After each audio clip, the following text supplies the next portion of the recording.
People in general don't seem to realize how important our history is, how important the decisions of our ancestors are, how important it is to look at our past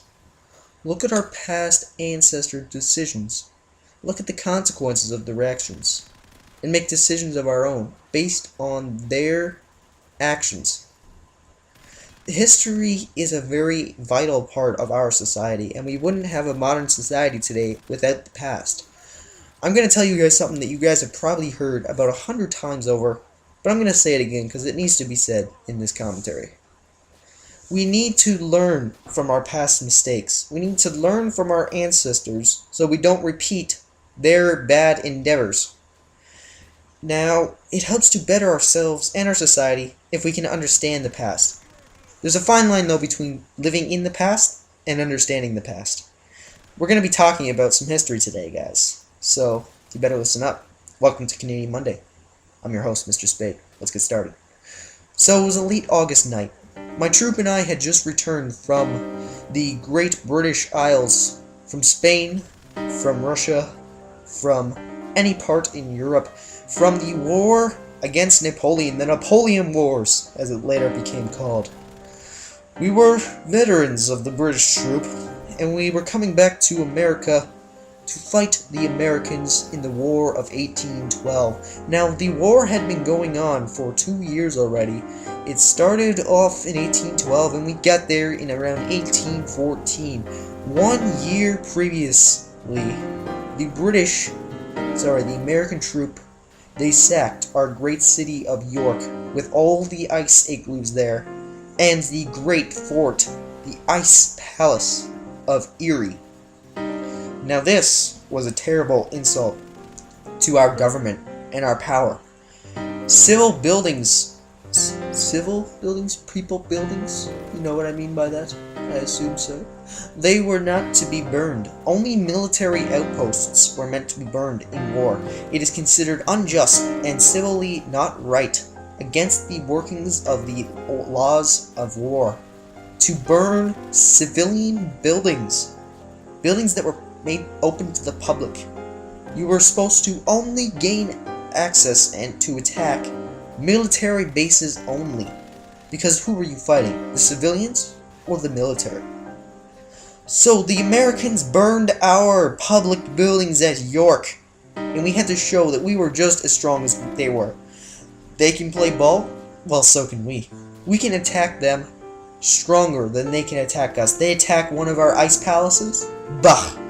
We attack their central government, their monument of the United States, the Washington, D.C., the capital of their great country as they see it. We were going to sack the Washington, D.C. capital and destroy public buildings. We originally went into Washington with the intent of negotiating peaceful contracts with the United States government and for finding a even ground where we can obtain peace between the Canadian people and the American people. This was not our official orders. Our real orders were to destroy all military units within the American capital and destroy as many public buildings as we could to humiliate the United States government. We destroyed the Capitol building. We destroyed the Great Library. And we destroyed the, wait for it, White House.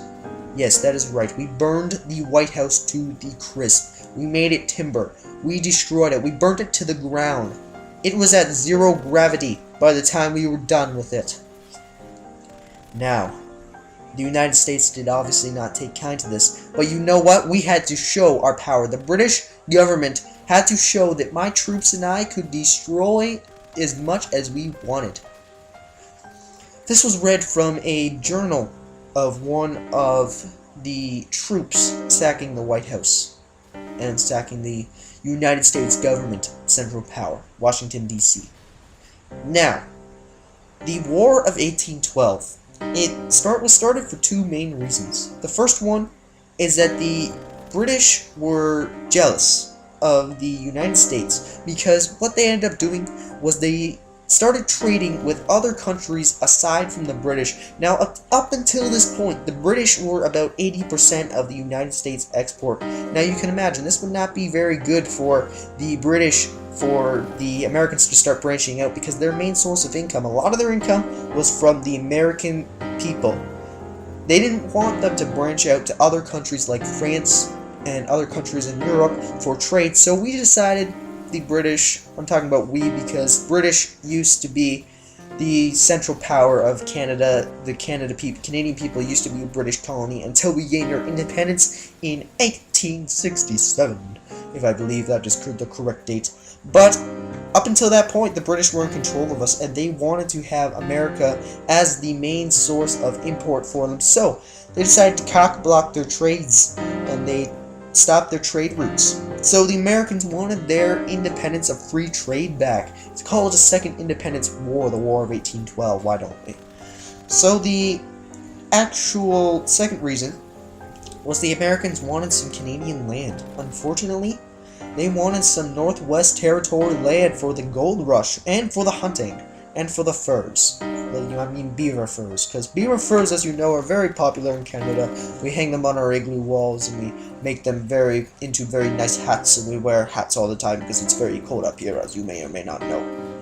So they took the things, and they went to war to gain that, and to get their free trade back. Now, in the end, we ended up gaining quite a bit of their territory, and they ended up gaining quite a bit of our territory, so it was pretty much, we had spotches of land in their territory, they had spotches of land in our territory, and it was a sort of we were mixing up our territory, so no land was gained in overall.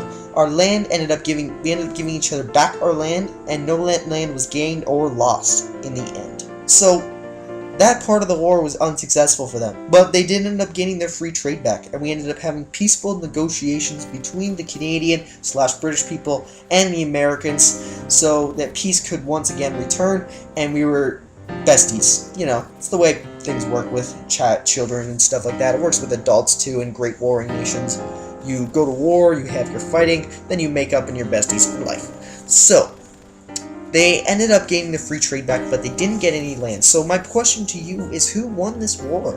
We both lost plenty of troops on both sides. We lost civilian buildings, we lost civilians, and we lost, we lost quite a bit, both sides. But no land was gained or lost. So in the Canadian views, we won the war because the Americans did not gain any land. We stopped them from invading. But in the British and the Americans' point of view, they won the war because they got their trade back. Even if they didn't get their land, they got their trade back and their freedom of trade. So, guys, who won the war? That's up for you to decide. In my opinion, no one won it. There were wins on both sides and losses on both sides. So, guys, I hope you enjoyed Canadian Monday for today. I hope to see you next week, and I'm out. Peace.